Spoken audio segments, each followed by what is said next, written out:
বিয়ের কিছুদিন পর আয়েশা রাদিয়াল্লাহু তাআলা আনহা একদিন সাহস করে রাসূলুল্লাহ সাল্লাল্লাহু আলাইহি ওয়াসাল্লামকে জিজ্ঞেস করলেন, হে আল্লাহ রাসূল, সত্যি করে বলুন তো আপনি আমাকে কতটুকু ভালোবাসেন? রাসূলুল্লাহ সাল্লাল্লাহু আলাইহি ওয়াসাল্লাম একটু চিন্তা করে বললেন, হে আয়েশা, তোমারও আমার মধ্যে ভালোবাসার বন্ধনটা এমন শক্ত যেমন একটা রশির মধ্যে সুতাগুলো শক্তভাবে জড়িয়ে থাকে। একই বন্ধনে আষ্টেপৃষ্ঠে বাঁধা থাকে, সহজেই তা ছিঁড়ে যায় না। রাসূলুল্লাহ সাল্লাল্লাহু আলাইহি ওয়াসাল্লামের জবাব শুনে আয়েশা রাদিয়াল্লাহু তাআলা আনহা খুব খুশি হলেন। এরপর থেকে তিনি প্রায় রাসূলুল্লাহ সাল্লাল্লাহু আলাইহি ওয়াসাল্লামকে জিজ্ঞেস করতেন, হে আল্লাহ রাসূল, আপনার ভালোবাসার বন্ধনের কি অবস্থা? আগের মতো আছে নাকি ডিল হয়ে গেছে? রাসূলুল্লাহ সাল্লাল্লাহু আলাইহি ওয়াসাল্লাম আয়েশা রাদিয়াল্লাহু তাআলা আনহার দুষ্টামির জবাবে বলতেন, ভালোবাসার সেই বন্ধন আগের মতোই দৃঢ় আছে, বন্ধনে কোনো দুর্বলতা বা পরিবর্তন আসেনি। সুবহানাল্লাহ। হযরত আয়েশা রাদিয়াল্লাহু তাআলা আনহার পিতা আবু বকর রাদিয়াল্লাহু তাআলা আনহু একদিন রাসূলুল্লাহ সাল্লাল্লাহু আলাইহি ওয়াসাল্লামের ঘরের পাশ দিয়ে যাচ্ছিলেন।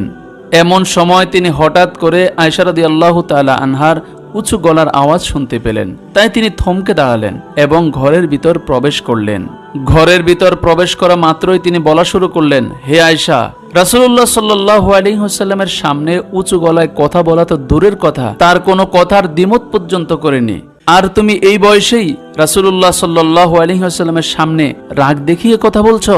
এই কথা বলেই তিনি রাগান্বিত হয়ে আয়েশা রাদিয়াল্লাহু তাআলা আনহার গায়ে হাত তোলার চেষ্টা করলেন। কিন্তু তখনই রাসূলুল্লাহ সাল্লাল্লাহু আলাইহি ওয়াসাল্লাম আয়েশা রাদিয়াল্লাহু তাআলা আনহাকে পিছনে আড়াল করে নিলেন। রাসূলুল্লাহ সাল্লাল্লাহু আলাইহি ওয়াসাল্লাম শাসন করতে বাধা দেওয়ায় আয়েশা রাদিয়াল্লাহু তাআলা আনহুকে শুধুমাত্র ধমক দিয়ে আবু বকর রাদিয়াল্লাহু তাআলা আনহু বাইরে চলে গেলেন। তিনি বাইরে যেতেই রাসূলুল্লাহ সাল্লাল্লাহু আলাইহি ওয়াসাল্লাম আয়েশা রাদিয়াল্লাহু তাআলা আনহাকে সামনে আনলেন এবং তার চোখের দিকে তাকিয়ে বললেন, দেখলে কিভাবে তোমাকে তোমার বাবার হাত থেকে রক্ষা করলাম, নয়তো আজকে তুমি মার খেয়ে মাটিতে শুয়ে পড়তে। নবীজির কথা শুনে আয়েশা রাদিয়াল্লাহু তাআলা আনহা লজ্জারাঙ্গা হাসি দিয়ে স্বামীর শুকরিয়া আদায় করলেন। এরপর দুজনেই একসাথে হেসে উঠলেন।